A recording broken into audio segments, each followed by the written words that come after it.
సత్యం వద ధర్మం చెర, సత్యాన్ని మాత్రమే మాట్లాడు, ధర్మాన్ని ఆచరించు అనే భగవద్గీత చెప్పింది. కానీ ఇక్కడ మై డియర్ ఫ్రెండ్స్, ఈ రోజుల్లో జరుగుతున్నటువంటి విషయం, సత్యం కోసం ఎవరైతే పోరాడుతున్నారో, సత్యాన్ని ఎవరైతే చెబుతున్నారో వాళ్ళ యొక్క గొంతుకలను నొక్కడమో లేదా గొంతు విప్పి మాట్లాడినటువంటి వాళ్ళ జీవితాలని ఎక్కడికి కలిపేయాలో ఆ ప్రాణాలు గాల్లో కలిపేసేటటువంటి ప్రయత్నం జరుగుతుంది. అలాగే ధర్మం చెరపట్టబడుతుంది, అంటే చెరసాలలో వేయబడుతుంది. ఇక్కడ ధర్మాన్ని కాపాడడానికి వచ్చినటువంటి ఎవరైనా సరే, ఎవరైతే ముందుకు వస్తున్నారో వాళ్ళందరి మీద తప్పుడు కేసులు బనాయించి ప్రభుత్వాలు వాళ్ళ యొక్క భవిష్యత్తును అంధకారం చేస్తున్నటువంటి ఈ నేపథ్యంలో మై డియర్ ఫ్రెండ్స్, ఒకానొక సంఘటనని మీ ముందుకు తీసుకురావడానికి నేను ముందుకు వచ్చాను. మై డియర్ ఫ్రెండ్స్, నేను మీ ప్రియా చౌదరి.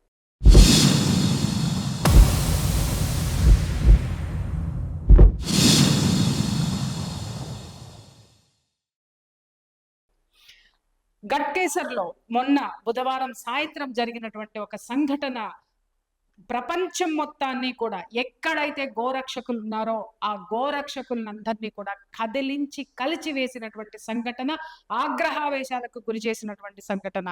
ఇక్కడ ఈ గోవధ అనేటటువంటిది ఎంత భయంకరంగా జరుగుతుంది అనంటే, దానికి లెక్కలు తీసి మాట్లాడాలి అంటే లెక్కలు లేనటువంటి, లెక్కాపత్రం లేనటువంటి, జవాబుదారీధనం లేనటువంటి ప్రభుత్వాలని ఈరోజు మనం ఎన్నుకున్నాం. ప్రతిరోజు ఎన్ని గోవులు వధించబడుతున్నాయో, ఎన్ని గోవులు స్లాటర్ హౌస్లకి తీసుకెళ్తున్నాయో ఎవరం పట్టించుకో. కానీ ఇక్కడ మాత్రం మన హిందువుల్ని బాగా మెచ్చుకోవచ్చు. ఏంటి అనగానే, పండగ వచ్చినా పబ్బం వచ్చినా ఎవరైనా ఏదైనా రెమెడీ చెప్తే మాత్రం గోమాతను వెతుక్కుంటూ వెళ్తాం. ఎక్కడికి వెతుక్కుంటూ వెళ్తాం? గోమాత మన ముంగిట్లో ఉండి ఎన్ని దశాబ్దాల కాలం గడిచిపోయింది. ఈ రోజు ఎక్కడా కూడా ఈ అపార్ట్మెంట్ కల్చర్ వచ్చిన తర్వాత గోవుల్ని పెంచుకునేటటువంటి ప్రసక్తి లేదు. అలాగే స్థలాలు ఉన్నా కూడా గోవులకి చాకరీ చేసేటటువంటి పరిస్థితి అంతకంటే లేదు. ఈ రోజు మనం గోమాత, ఒకప్పుడు ఇంటి ముందు కట్టేసి ఉండేది గోమాత, బట్ ఇవాళ ఎక్కడ కట్టివేయబడుతుందంటే స్లాటర్ హౌసెస్ లో కట్టివేయబడుతుంది. అంటే గోవధశాలల్లో గోవుని కట్టివేస్తున్నాం. ఇది హిందువులంతా సిగ్గుపడాల్సినటువంటి విషయం. మనకెవరికి పట్టదు. గోవు ఎక్కడైనా గుళ్ళో కనిపించిందంటే కేజీల కొద్దీ బంగారాన్ని తీసుకెళ్ళి, అంటే బెల్లాన్ని తీసుకొని వెళ్ళి ఆ గోవుకి మోషన్స్ వచ్చేదాకా పెడతాం మనం. అలాగే గోవుకి పెడితే మంచిదన్నారని చెప్పేసి అని ఏ గోశాలలోనో లేకపోతే దేవాలయాల్లోనో కట్టేసినటువంటి గోవులు కనబడితే మోపులు గడ్డలు తీసుకెళ్లి పెడతాం తప్ప, రోడ్డు మీద ఉన్నటువంటి గోవుల్ని వెతుక్కొని వెళ్ళి ఒక్క గుప్పడైనా సరే మనం ఏ రోజైనా మేత వేసామా? అలాగే గో వధశాలకి తరలిస్తున్నటువంటి స్లాటర్ హౌసెస్, అంటే గోవుల్ని కట్ చేసేటటువంటి వధశాలకి తరలిస్తున్నటువంటి గోవుల్ని కాపాడే ప్రయత్నం ఏ హిందువు చేశాడో ఒక్కసారి మై డియర్ ఫ్రెండ్స్ గుండెల మీద చేసుకొని చెప్పండి. అమ్మ, మాంగళ్యం కోసము దేవతల్లాగా గోవును కొలిచేటటువంటి ప్రతి ఒక్క స్త్రీమూర్తిని ప్రశ్నిస్తున్నాను. ఏ ఒక్క నాడైనా, ఏ ఒక్క తల్లైనా, ఏ ఒక్క బిడ్డకైనా సరే, అరే గో వధ జరుగుతుంది, ఎన్నో వార్తలు చూస్తున్నారు. ఈ 24 గంటలు మీ చేతిలో ఆ సెల్ ఫోన్లు ఉంటున్నాయి, సోషల్ మీడియా ఉంటుంది. దాంట్లో మీరు చూసేటటువంటిది ఏది? ఎన్నిసార్లు ఈ గోరక్షకులు గోవుల్ని పట్టుకుంటున్నారు, వాళ్ళ గొంతులు అరిచేటట్టు మాట్లాడుతున్నారు. కానీ వాళ్ళు ప్రాణాలకు తెగించి కాపాడినటువంటి ఆ గోవులు ఎక్కడికి వెళ్ళకూడదని వాళ్ళు ఆపుతున్నారో, ఈ యొక్క అధికారం కానివ్వండి, ప్రజాప్రతినిధులు కానివ్వండి, రాజకీయ నాయకులు కానివ్వండి, మళ్ళీ అదే గోవుల్ని తీసుకొని వెళ్ళి ఎక్కడికి చేర్చకూడదని ఈ గోరక్షకులు కాపాడుతున్నారు. తిరిగి అదే గోవధశాలకి అవి తరలించబడుతున్నాయి. కర్కశంగా తలలు తెగిపడుతున్నాయి, చర్మాలు ఒలిచివేయబడుతున్నాయి. అలాగే ఇంకా ఎన్నో ఎన్నో ఎన్నో జరుగుతున్నాయి మై డియర్ ఫ్రెండ్స్. అసలు వీటన్నిటి గురించి ఆలోచించే టైం మన హిందువులకు ఎక్కడుంది? ఎక్కడ లేదు. ఏం చూస్తాం మనం?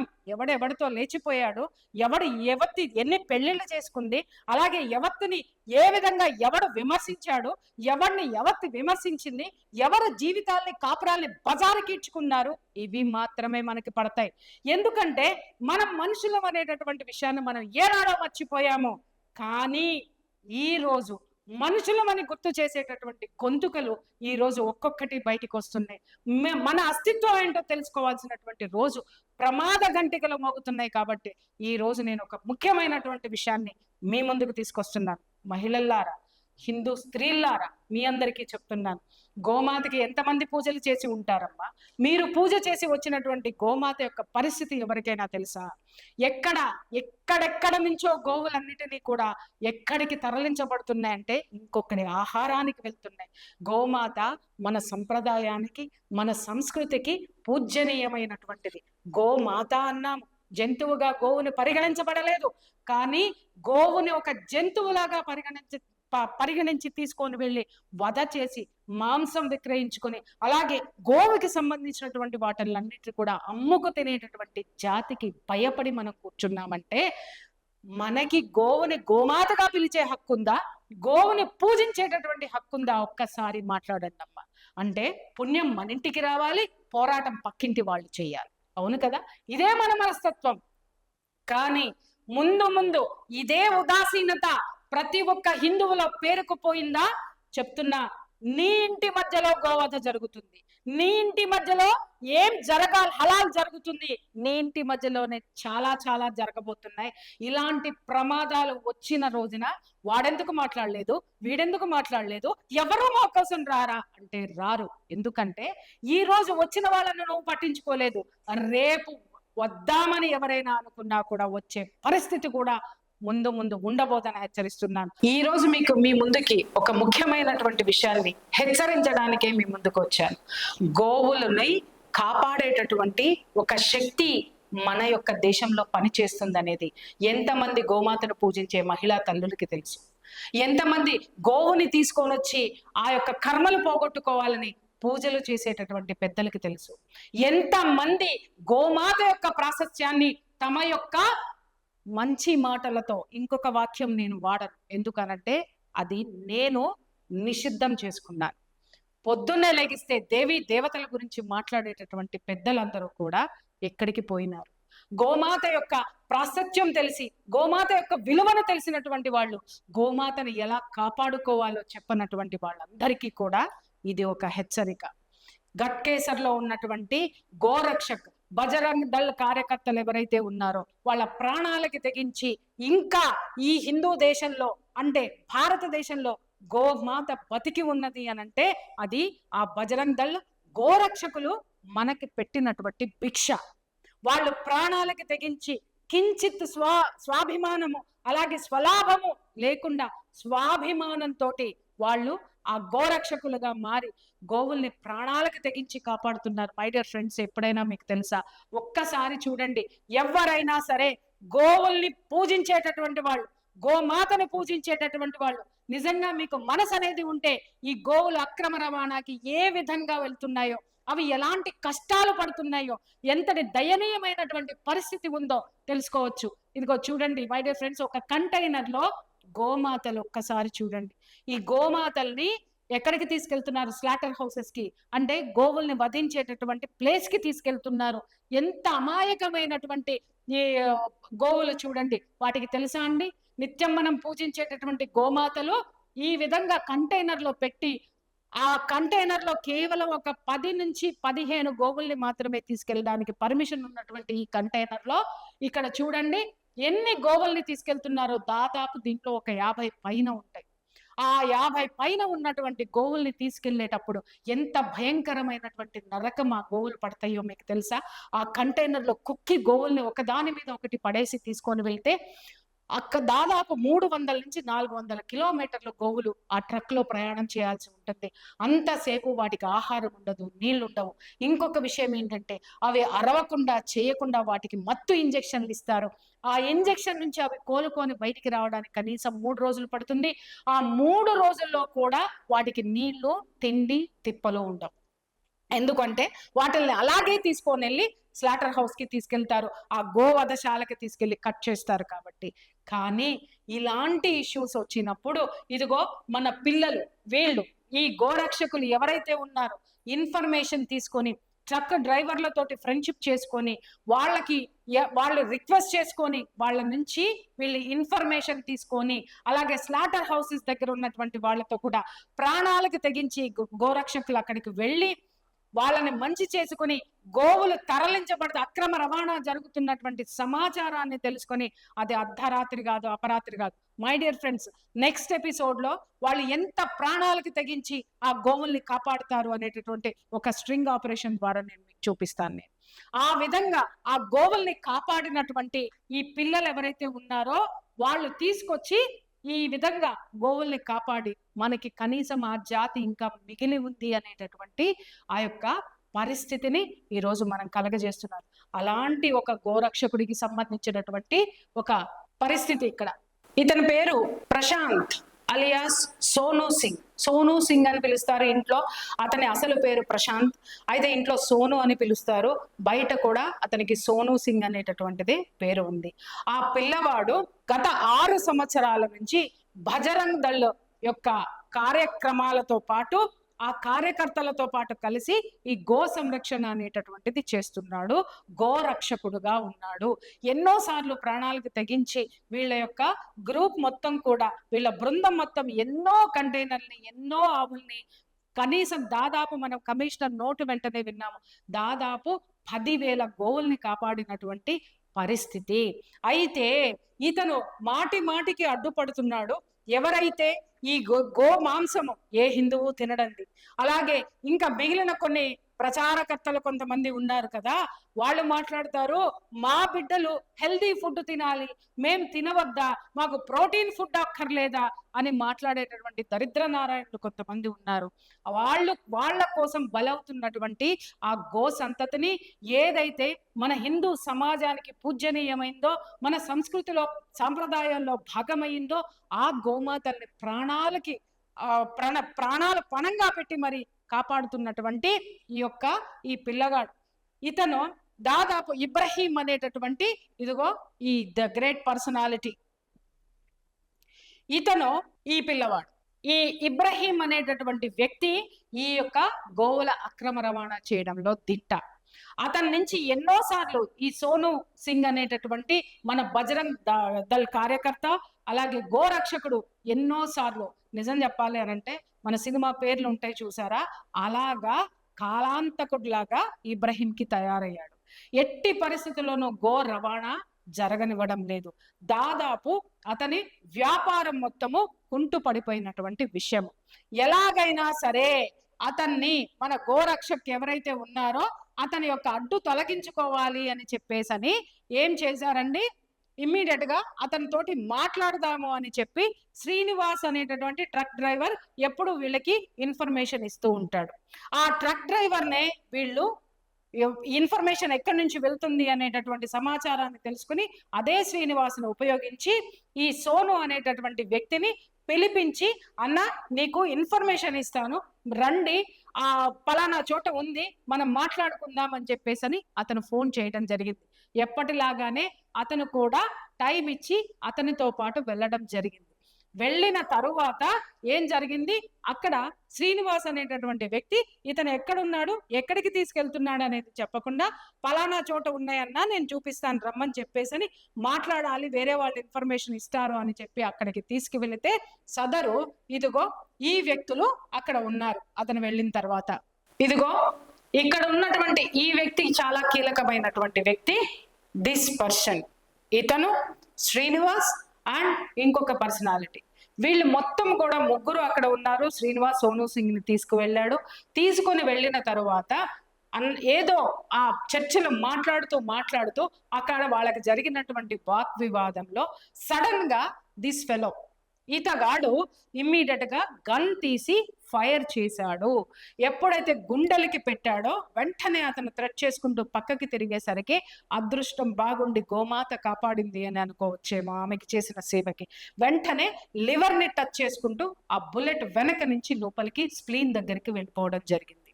స్ప్లీన్ దగ్గరికి వెళ్ళిపోయిన తర్వాత వెంటనే అతను ఏం చేశాడు అనంటే, మన సోదరుడు ఎవరైతే ఉన్నారో బజరంగ్ దళకి సంబంధించినటువంటి లీడరు, అతనికి ఫోన్ చేయడం అనేది జరిగింది. ఇదిగో ఇక్కడ నేను మీకు చూపిస్తున్నాను చూడండి. వెంటనే ఇతను పవన్ అని చెప్పి బజరంగ్ దళ్ స్టేట్ సెక్రటరీ, అతనికి వెంటనే అన్నా ఇక్కడ ఇలా జరిగింది అని చెప్పేసి ఫోన్ కాల్ చేయడం జరిగింది. వెంటనే అతను ఎప్పుడైతే ఈ సంఘటన తెలిసిందో హుటాహుటిన తన కారు తీసుకొని వెంటనే ఆ ప్లేస్ కి వెళ్ళిపోయాడు. మై డియర్ ఫ్రెండ్స్, ఆ ప్లేస్కి ఈయన సోను సింగ్ ఫోన్ చేయగానే ఇతను అక్కడికి వెళ్ళడానికి కనీసం దాదాపు 30 నుంచి 35 నిమిషాలు టైం పట్టింది. అలాగే ఆ తర్వాత అక్కడికి వెళ్ళి చూడగానే అక్కడ ఉన్నటువంటి దృశ్యం చెప్పమంటారా? ఈ మధ్యనే మనం ఒక వార్త చూసాం, తెలంగాణలో ఒక కానిస్టేబుల్ ని ఒక రౌడీ షీటర్ కత్తితో పొడిచి కింద పడిపోయి రక్తపు మడుగులో ఉన్నటువంటి ఆ కానిస్టేబుల్ ని కాపాడమని చెప్పి ఆ పక్కన ఉన్నటువంటి ఒక ఏఎస్ఐ అక్కడ ఉన్నటువంటి ప్రముఖులందరినీ కూడా కాళ్ళకి దండం పెట్టినా కూడా ఎవరు ఒక్కళ్ళు కూడా వెహికల్లో అతన్ని తీసుకెళ్లడానికి ముందుకు రాలేదు. అటువైపుగా వెళుతున్నటువంటి చివరికి ఒక పోలీస్ కాపాడినటువంటి సంఘటన. అక్కడ పోలీసుల్ని మనం అభినందించాల్సి వస్తే ఇక్కడ మన పోలీసులు సదరు డైరెక్ట్ గా కమిషనర్ గారి పాత్ర గురించి కూడా మనం మాట్లాడుకోవాలి. ఎప్పుడైతే అక్కడికి వెళ్ళగానే చుట్టూ పోలీసులు ఉన్నారో, ఆ బిడ్డ రక్తం ఓడుతున్నటువంటి బిడ్డ ఎవరైతే ఉన్నారో, ఈ పిల్లవాడు చూడండి, ఎక్కడైతే అతను కత్తిపోట్లకు గాయాలయ్యి చూడండి మొత్తం బ్లీడింగ్ అనమాట, ఒళ్ళంతా కూడా ఈ పార్ట్ మొత్తం కూడా ఆ బ్లీడ్ అవుతుంటే చుట్టూ పోలీసులు నిలబడి చూస్తున్నారు. ఇతగాడు వెళ్ళి ఈ పవన్ అనేటటువంటి మన బజరంగ దళ నాయకుడు ఎవరైతే ఉన్నారో అతను వెళ్ళి ఇమ్మీడియట్ గా అతన్ని తీసుకొని తన కారులోనే ఎక్కించుకొని హాస్పిటల్ కి తీసుకురావడం జరిగింది. ఆ సీన్ నేను మీకు చూపిస్తాను, ఎందుకంటే ఇది చాలా కీలకం మై డియర్ ఫ్రెండ్స్ మనం మాట్లాడుకోవడానికి. ఇక్కడ నేను ఆ వీడియో వేయడానికి నాకు కొంత గైడ్ లైన్స్ అనేటటువంటి సహకరించదు, ఎందుకంటే మొత్తం బ్లీడ్ అయిపోతుంది. అతను కార్లో వేసుకొని అతను అన్కాన్షియస్ స్టేజ్ లోకి వెళ్ళిపోతుంటే ఆ వీడియో నా దగ్గర ఉంది, కానీ నేను ఇక్కడ డిస్ప్లే చేయలేను. కానీ ఆ వీడియో వాయిస్ వినిపిస్తాను, ఇది వినండి. ఇది చాలా కీలకమైనటువంటి అంశం అన్నమాట. వాళ్ళు ఏం మాట్లాడుతున్నారు అనేటటువంటిది. అతను అన్కాన్షియస్ స్టేజ్ లోకి వెళ్ళిపోతుంటే ఈ పవన్ అనేటటువంటి వ్యక్తి ఇలా పట్టుకొని కుదుపుతూ ఏం మాట్లాడుతున్నారో వినండి. सोनो भाई, सोनो बात करो, बात करते रहो तो उससे आता 2 मिनट चले जा रहे हॉस्पिटल में चले जा रहे। విన్నారు కదా మై డియర్ ఫ్రెండ్స్, ఏం మాట్లాడుతున్నారు? కార్లో తీసుకెళ్తూ, ఇది అంబులెన్స్ అన్నమాట. దీనికంటే ముందు అతను కారులో అతన్ని వెనక వేసుకొని కుదుపుతూ మాట్లాడుతున్నారు. సోను మాట్లాడుతూనే ఉండు, ఇంకొక 2 నిమిషాల్లో మనం హాస్పిటల్కి వెళ్ళిపోతాము, మాట్లాడుతూ ఉండని ఒక్క వాయిస్ ఇతన్ని మాత్రమే వినిపిస్తుంది.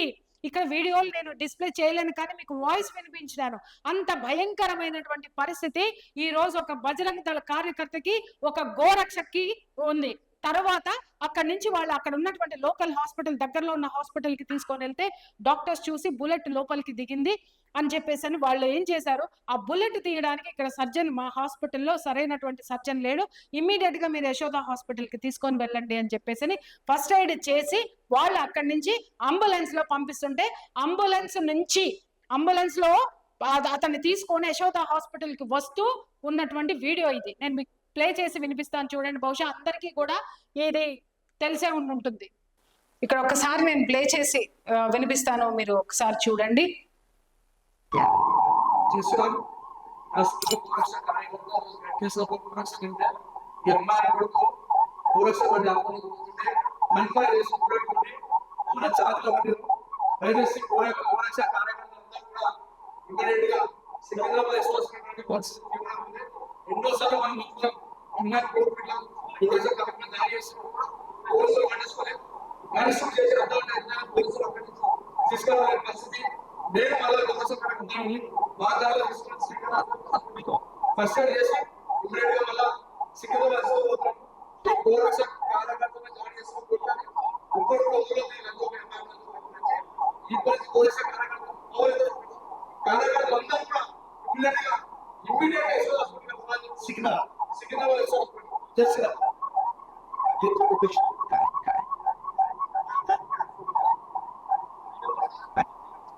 చూసారు కదా మై డియర్ ఫ్రెండ్స్, ఎంత భయంకరమైనటువంటి పరిస్థితి అంటే అక్కడికి ఆయన మాటల్లోనే మనం విన్నాం. వాళ్ళు ఏం మాట్లాడారు, అక్కడికి వెళ్ళి పోలీసులు కనీసం మాకు సహకరించలేదు ఇతన్ని హాస్పిటల్ కి తీసుకెళ్ళడానికి, అలాగే అక్కడ ఎలా ఉంది సిచ్యువేషన్ అనేటటువంటిది అతను చెప్పాడు. వీలైతే అసలు అక్కడ ఏం జరిగింది అనేది మళ్ళీ నేను అతనితో మాట్లాడతాను. దానికంటే ముందు మన ప్రభుత్వము, మన రేవంత్ రెడ్డి గారి యొక్క సర్కారు ఎంత అద్భుతమైనటువంటి రాజకీయం చేస్తూ రాక్షసంగా ఈ విధంగా హిందువుల పట్ల వ్యవహరిస్తుంది అనేటటువంటిది మాత్రం ఇక్కడ ఖచ్చితంగా మీరు చూడాల్సిందే. ఇక్కడ చూడండి, ఇది ఈనాడులో వచ్చినటువంటి కథనం వార్త. ఏమని వచ్చింది ఒక్కసారి చూడండి. పశువుల అక్రమ రవాణాను అడ్డుకుని ఆర్థికంగా నష్టపరిచారనే కక్షతోటి గోరక్షక్ బండ్ల ప్రశాంత్ కుమార్ అలియా సోను సింగ్ 28 years పై మహమ్మద్ ఇబ్రహీం ఖురేషి తుపాకీతో కాల్పులు జరిపాడని రాచకొండ సిపి జి సుధీర్ బాబు తెలిపారు. ఈ సుధీర్ బాబు గారి గురించి చాలా గొప్పగా మనం చెప్పుకోవాలి. ఎందుకంటే ఆయన కమిషనర్ కంటే కూడా ఒక రాజకీయ నాయకుడిగా బాగా పనికొస్తాడు. ఎందుకు అనంటే ఆయన ఇంతకు ముందు ఇచ్చినటువంటి స్టేట్మెంట్స్ కానివ్వండి, ఇంతకు ముందు చేసినటువంటి వేరే చోట కమిషనర్ గా చేసి వచ్చినటువంటి విషయాలు కానీ మీకు నెట్ లో కొట్టుకుంటే మీకు అర్థమవుతుంది. అయితే ఇక్కడ ఆయన గురించి మనం కూలంకషంగా సిగ్గుపడాల్సినటువంటి విషయాలు మనం కొన్ని చర్చించుకోవాలి. ఏంటి అనంటే ఈ వార్త యొక్క మొత్తం సారాంశం ఏంటి అనంటే, ఈ గోరక్షక్ ఎవరైతే ఉన్నారో ఈ గోరక్షక్ని ఇబ్రహీం అనేటటువంటి వాడు ఇతని వల్ల ₹1 నష్టపోయాడు. ₹1 నష్టపోవడం వల్ల ఈ నష్టాన్ని పూడ్చుకొని వీటన్నిటిని నేనేమో గోవధ చేస్తా, నువ్వు గోవధ అడ్డుకోవద్దు, ఈ విధంగా మన ఇద్దరం లాలూచి పడదాము అని కాంప్రమైజింగ్ కి పిలిచి మాట్లాడితే ఈతగాడు ఎవరైతే ఉన్నారో, ఇక్కడ ఎవరో అతగాడు లేడు, ఎవరైతే గాయపడినటువంటి సోను ఉన్నాడో అతను 5 లక్షలు డిమాండ్ చేశాడు. 5 లక్షలు డిమాండ్ చేసేసరికి ఇతను కాల్చాడు. ఇది the great IPS officer commissioner of police Rachakonda చెప్పినటువంటి స్టేట్మెంట్. ఇక్కడ ఒక్క మాట నేను అడుగుతున్నాను, ఎంత బుర్రలేని వాడికైనా, ఎంత చదువుకోని వాడికైనా, ఏమాత్రం ఇంకిత జ్ఞానము సమాజం పట్ల బాధ్యత ఉన్న వాడికైనా ఇక్కడ 2 విషయాలు ప్రతి ఒక్కళ్ళు ప్రశ్నిస్తారు. ఇక్కడ ఏం మాట్లాడారు? ₹1 అతనికి నష్టం వాటిల్లింది 11 నెలల్లో, ఒక 6 నెలల్లో ₹1 నష్టం వచ్చింది ఇతని వల్ల. అంటే ఎన్ని గోవుల్ని ఆ బిడ్డ కాపాడాడు ఒక్కసారి ఆలోచించండి. ఆ సోను సింగ్ కాపాడితే ₹1 నష్టం వస్తే 5 లక్షలు అడిగాడని కాల్ చేశాడంటండి. ₹1 నష్టానికి 5 లక్షలు ఇచ్చేస్తే ₹1 95 లక్షలు అతను లాభపడతాడు కదండి.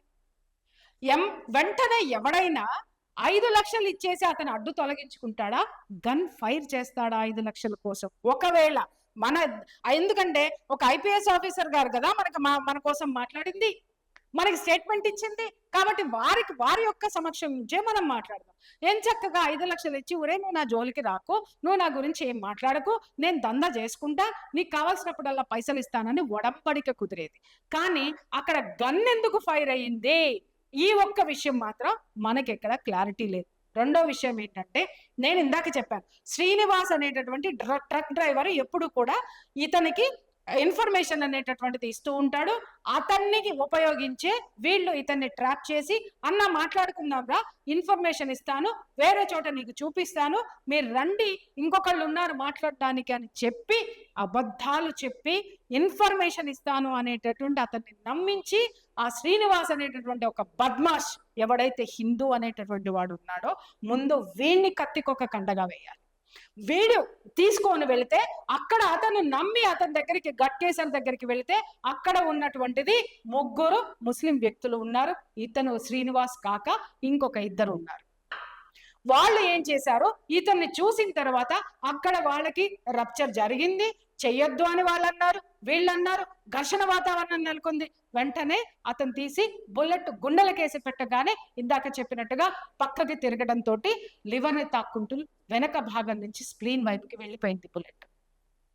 ఇక్కడ పోలీసుల్ని నేను అడుగుతున్నాను, ఎంత అద్భుతమైనటువంటి స్టోరీ అల్లారు సార్. అక్కడ మీ యొక్క గొప్పతనము, మీరు ఎంత ఇంటలెక్చువల్లో అక్కడ అర్థమైతే, మన పత్రికలు కూడా రాసినవి ఏంటి అనంటే, మన పత్రికలు ఈనాడు అంటే ఒక అభిమానం జనాల్లో ఉంది, వాస్తవాలు మాత్రమే మాట్లాడుతుందని చాలా మంది నమ్మే వాళ్ళు కూడా ఉన్నారు. కానీ అటువంటి ఈనాడు రాసింది ఏంటంటే, ఇక్కడ చూడండి, ఒకే కారులో ప్రయాణిస్తున్న ప్రశాంత్ ఇబ్రహీం. ఇంకొకటి దీని కిందనే చెప్తా, ఈ నెల 18న షాబాద్ కు చెందిన కె శ్రీనివాస్ యాదవ్ ద్వారా ప్రశాంత్ కు ఫోన్ చేయించాడు. మాట్లాడుకునేందుకు రాంపల్లి వద్ద కలవాలని నిర్ణయించుకున్నారు. ఇబ్రహీం, శ్రీనివాస్ యాదవ్, మోసిన్, హనీఫ్ 3 బుధవారం సాయంత్రం 4:15 రాంపల్లి వద్ద హోటల్ కు చేరుకున్నారు. ప్రశాంత్ కూడా వచ్చాడు. వారంతా గంట సేపు మాట్లాడుకున్నారు. గోవుల రవాణా సమాచారం బయటకు చెప్పకుండా ఉండేందుకు ప్రశాంత్ 5 లక్షలు డిమాండ్ చేశారు. అప్పుడు అతను ఇమ్మీడియట్ గా ఇతని మీద కాల్పులు జరపడం అనేటటువంటిది జరిగిందనేది తర్వాత కథనం. అయితే అని చెబుతూ ఇక్కడ పేపర్ లో వచ్చినటువంటి వార్త, ఒకే కారులో ప్రయాణిస్తున్న Prashant Ibrahim, underline this point my dear friends, ఇతను ఇబ్రహీం, ఇతను ప్రశాంత్. అర్థమైందా? కారు ప్రశాంత్కి లేదు. ఆ పిల్లవాడికి రోజు కూలి. నిజం చెప్పాలంటే ఏ రోజు కష్టపడితే ఆ రోజు అతనికి వృత్తి వస్తుంది. అతనికి కారు లేదు. ఇబ్రహీం అండ్ ప్రశాంత్. ఇక్కడ ప్రశాంత్ అనేటటువంటి వాడు ఇక్కడ ఏ షర్ట్ వేసుకున్నాడు? పోనీ ఇతను ఇబ్రహీం అని అనుకుందామా? ఇతను ఏ షర్ట్ వేసుకున్నాడు? ఎల్లో కలర్ షర్ట్ వేసుకున్నాడు. బట్ ఇక్కడ మీకు ఇంకొక సంచలనమైనటువంటి విషయం చూస్తాను. పోలీసులు, ప్రభుత్వము జనాలని, గోరక్షకుల మీద ఏ విధమైనటువంటి అభియోగాలు మోపుతుంది, వాళ్ళని సంఘ వ్యతిరేక శక్తులుగా తీర్చిదిద్దడానికి కాంగ్రెస్ ప్రభుత్వం ఎలాంటి ప్రయత్నాలు చేస్తుంది, ఎంత నీచానికి దిగజారుతుంది అనేటటువంటిది ఇప్పుడు చూపిస్తాను మై డియర్ ఫ్రెండ్స్. ఇక్కడ చూడండి, ఇది హాస్పిటల్లో అతను ఉన్నటువంటిది. మా దగ్గర వీడియోలు కూడా సాక్ష్యం ఉన్నాయి. అతను రక్తం ఓడుతూ కారులో తీసుకెళ్తున్నటువంటి దృశ్యాలు అవి కూడా ఉన్నాయి. పోలీసుల దగ్గర ఉన్నాయి, సోషల్ మీడియాలోనూ ఉన్నాయి, మా దగ్గర కూడా ఉన్నాయి. ఇక్కడ చూడండి మై డియర్ ఫ్రెండ్స్, ఇతను వేసుకునేది కాలర్ ఉన్నటువంటి షర్ట్ వేసుకొని ఉన్నాడు. White colour shirt. ఇక్కడ మీరు క్లియర్ గా చూస్తే తెలుస్తుంది, ఎందుకంటే ఇక్కడ బ్లడ్ ఉంది కాబట్టి నేను కలర్ వేయకూడదు. ఇది మొత్తం కూడా అతనికి బ్లడ్ కారిపోతూ ఉంది. ఇక్కడ ఉన్నటువంటి షర్ట్ కలర్ చూడండి, ఇందాక మనము పోస్టర్ లో ఉన్నటువంటి కలర్ చూడండి. అక్కడ ఆరెంజ్ కలర్ టీ షర్ట్ ఉంది. ఇక్కడ ఇతని ఒంటి మీద కాలర్ వరకు కూడా నెక్ ఉన్నటువంటి T shirt, white colour T shirt. ఇదిగోండి ఇక్కడ ఏదో ఒక పేరు కూడా రాసి ఉంది. ఇదిగోండి ఇక్కడ పవన్ ఉన్నాడు. హాస్పిటల్లో అక్కడ ఫస్ట్ ఎయిడ్ ట్రీట్మెంట్ జరుగుతుంది. అక్కడ దగ్గరలో ఉన్నటువంటి ఒక హాస్పిటల్ కి, శ్రీకర్ హాస్పిటల్ అనుకుంటాది, ఆ హాస్పిటల్ కి తీసుకెళ్ళినప్పుడు ఉన్నటువంటి white colour shirt. My dear పాత్రికేయ మిత్రులారా, దయచేసి మనం ఏం చేస్తున్నాం సమాజానికి అనేది దయచేసి ఆలోచించండి. ఈ విధంగా జనాల చేత కూడా మనము డైరెక్ట్ గా ఇలాంటి అబద్ధాలని ఓపెన్ చేసి చూపిస్తే ఎవరు ఇక్కడ మాట్లాడేటటువంటి వాళ్ళు, ప్రశ్నించేటటువంటి వాళ్ళు లేరనుకుంటున్నారా? అరే ఒకప్పుడు మనం తోపులమండి, కానీ ఇప్పుడు మనకంటే తోపులు ఎవరో తెలుసా? జనం. ఎందుకంటే వాళ్ళు సాక్ష్యాలు వెతుక్కుంటున్నారు. వాళ్ళకి ఉన్నటువంటి నాలెడ్జి ఈ రోజు ఉన్న మన పాత్రికేయ మిత్రుల్లో కూడా మనందరిలో చాలా వరకు లేదనేది మనం ఒప్పుకొని తీరాల్సినటువంటి విషయం. ఇక్కడ కమిషనర్ గారు ఏ విధంగా తప్పుదోవ పట్టించారు? ₹1 కోటి నష్టం వచ్చింది కాబట్టి చంపేశాడు అని తేలిగ్గా చెప్పారు. ఇంకొక వార్తా కథనం ఏమొచ్చింది? ఈ విధంగా ఒకే కారులో ప్రయాణిస్తున్నటువంటి ప్రశాంత్ అండ్ ఇబ్రహీం అనేటటువంటిది వేసి ఇది వేశారు. ఇక్కడ ప్రశాంత్ ఎక్కడ ఉన్నాడో ఒక్కసారి చూపించండి. ఎవరు ప్రశాంత్ వీళ్ళిద్దరిలో? ఇతను ఎల్లో కలర్ షర్ట్ వేసుకున్నటువంటి వాడు ప్రశాంత, ఇక్కడ ఆరెంజ్ కలర్ షర్ట్ వేసుకున్నటువంటి వ్యక్తి ప్రశాంత. ఎవరు ప్రశాంత్?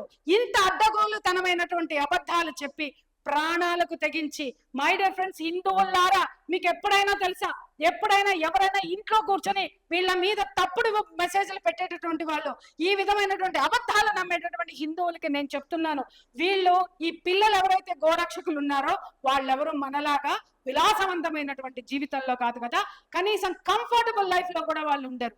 ఎంత హీనమైనటువంటి స్థితిలో, ఆర్థిక పరిస్థితుల్లో వాళ్ళు ఉంటారు అనంటే, అయినా సరే వాళ్ళని చూస్తే 2 చేతులెత్తి నమస్కారం చేయాలనిపిస్తుంది. ఎందుకంటే దేశం పట్ల, ధర్మం పట్ల వాళ్ళకున్నటువంటి భక్తి శ్రద్ధలు, మనకి ఏ సంపాదన మీద ఉన్నటువంటి భక్తి శ్రద్ధలు వాళ్ళకి ఉన్నది దేశం ధర్మం పట్ల దేశం ధర్మం పట్ల వాళ్ళకు ఉన్నటువంటి శ్రద్ధలో కనీసము 0.00001% కూడా మన జీవితాల్లో ఉంటే, ఒక్క గోమాతను కూడా మనం ఈ వధశాలలన్నీ కూడా క్లోజ్ చేపించే తీరుతాం. అలాంటి పిల్లని పట్టుకొని ఈ విధంగా ఎలిగేషన్స్ చేస్తే, ఇక్కడ చూడండి, నిజంగా ఈ మహాతల్లికి 2 చేతులెత్తి నమస్కారం పెట్టాలి. ఆవిడని చూడండి ఎలా ఉన్నారు. ఆవిడ 5 లక్షలు డిమాండ్ చేస్తే, కనీసం వాళ్ళు, మీరు ఎవరికి తెలియదు, నేను అక్కడికి వెళ్ళాను. ఆ రోజు రాత్రి నేను ఆఫీస్కి వెళ్ళాను. ఆఫీస్కి వెళ్ళి అక్కడ వాళ్ళని చూడటం, పలకరించడం కూడా జరిగింది. ఆమె ఒక్క మాట మాట్లాడిందండి, ఒక్క మాట మాట్లాడింది. నాకు నిజంగా గొంతులో మళ్ళీ మాట పెగల్లేదు. ఏం మాట్లాడిందో చెప్పంటారా? అందరూ గుమికూడిపై, ప్రశాంత గుమికూడిపై ఇలా జరిగింది కదా, మీరు ఏమనుకుంటున్నారు, మీరు ఏం ఫీల్ అవుతున్నారు, మీరు ఎంత బాధపడుతున్నారు అని అడిగితే ఆ గొప్ప తల్లి ఏం సమాధానం చెప్పిందో తెలుసా? ఈ ధర్మాన్ని కాపాడడం కోసం ఇంకా 10 మంది బిడ్డల్ని కనిస్తాను అని మాట్లాడినటువంటి the great mother of India. ఎంతమంది ఉన్నాం సార్ మనం? ఎంతమందిని దేశం కోసం, ధర్మం కోసం మనం తయారు చేస్తున్నాం? ధర్మాన్ని కాపాడేవాడు పక్కింట్లో ఉండాలి, డబ్బులు సంపాదించేవాడు మనకి పుట్టాలి. కానీ మనకి మాత్రం మన చుట్టూ ఉన్నటువంటి పరిస్థితులు, మనం మాత్రం మత్తులో మునిగి తేలుతూ ఉంటాం. డబ్బు మత్తులో, ఆహారం మత్తులో, ఆహార్యం ముసుగు మత్తులో మునిగి తేలుతూ ఉంటాం. దేశం, ధర్మం ఎవడికి పట్టిందండి?